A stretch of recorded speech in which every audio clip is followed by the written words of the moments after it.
From Johannesburg, this is eNCA. Thank you for joining us. I'm Timbekile Mkhototo. Now, as part of this year's Open Book Festival in Cape Town, our reporter Lester Kiewit sat down with former Deputy Finance Minister Jonas. They talked about Parliament, the economy, and everything else in between. Take a look. Well, my name is Lester Kiewit. I'm a reporter for eNCA in Cape Town, primarily focusing on the goings-on in Parliament and the National Assembly.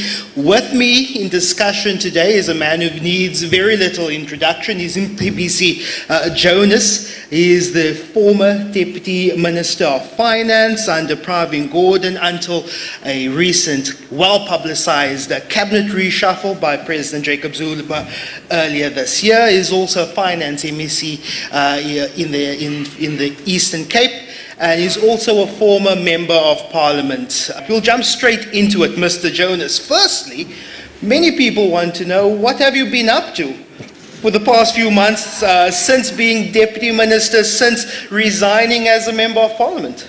Well, a bit roaming the streets of South Africa.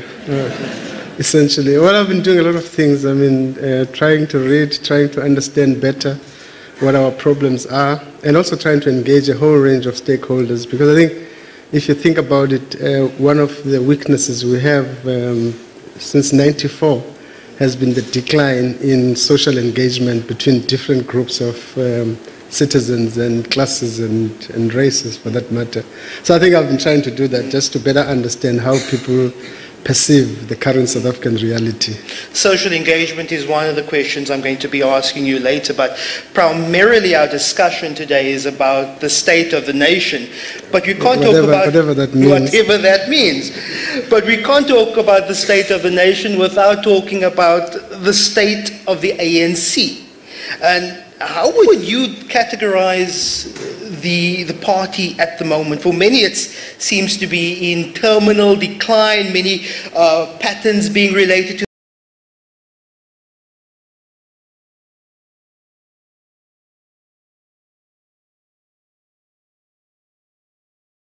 Firstly, you can't divorce how you look at the ANC from how you look at South Africa as a whole. My sense is that I think we are a country in a crisis, effectively. I mean, levels of poverty and levels of inequality are very deep. Youth unemployment is probably the biggest challenge that we all have, and youth exclusion and marginalization is quite a big challenge that we all have to face. Our economy has not been growing. We probably have been growing at an average of 1% for the last 9 years or so. That is very serious, I mean, in all respects. And there's also been huge changes in the global economy, and old ideas and ideologies are not necessarily effective solutions to the current problems that we face.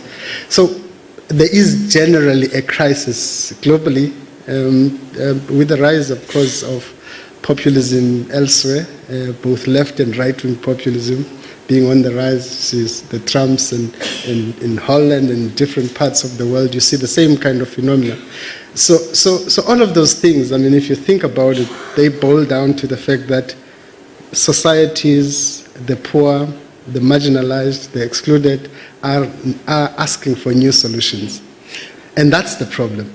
And when you can't provide those solutions, it translates into all sorts of things. You mentioned the global landscape. Part of that has been the growing rise of populism. Do you see that happening in South Africa? Look, it's natural. Various groups? It's natural. Populism is an easy response when you don't have answers. And it's also an easy response when you try to cover your own weaknesses. Because populism is avoid complexity. So by its very nature, it thrives on simplicity. It thrives on contexts where there is social tension, broadly speaking. It thrives when there is social mistrust. And we have all those elements in South Africa. I mean, because those that have been excluded historically and those that are currently excluded would definitely not trust elites. And that's the problem, the challenge that we see everywhere. So the point I was trying to make before you made me digress is the fact that you can't look at the ANC outside of that context. And because the ANC historically has always been a solution and a response to objective material conditions obtaining in South Africa. And if it can't provide those responses and solutions, I might be bold to say it's struggling to provide solutions.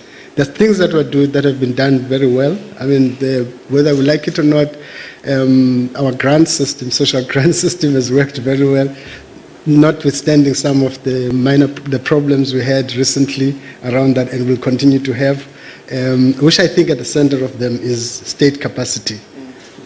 But I think if you put that aside, we've run a fairly robust system in that regard. We've built a very strong system of accountability, public accountability.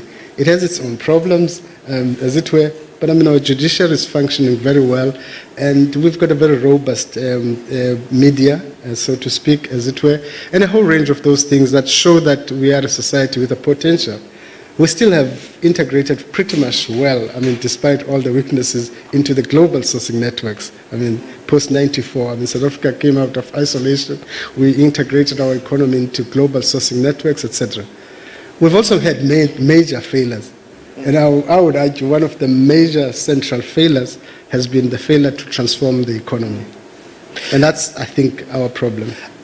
I know you wanted to talk about the economy, but you mentioned something interesting about who are public representatives accountable to. Did the secret ballot in the motion of no confidence manage to jolt the consciousness of many MPs, particularly ANC MPs, to actually reflect on who are they accountable to? The Constitution and the people of the Republic, or to their party? Look, I mean, the usefulness of the secret ballot, whatever one's view has been about it, it actually demonstrated the core failure of our system. That you cannot, I mean, it's natural. I mean, if you have your power sitting with party barons, and that's the problem with many countries. I mean, transformation can be stalled if party barons are misguided. And so for me, the conversation that has not happened in South Africa is our system of accountability sustainable?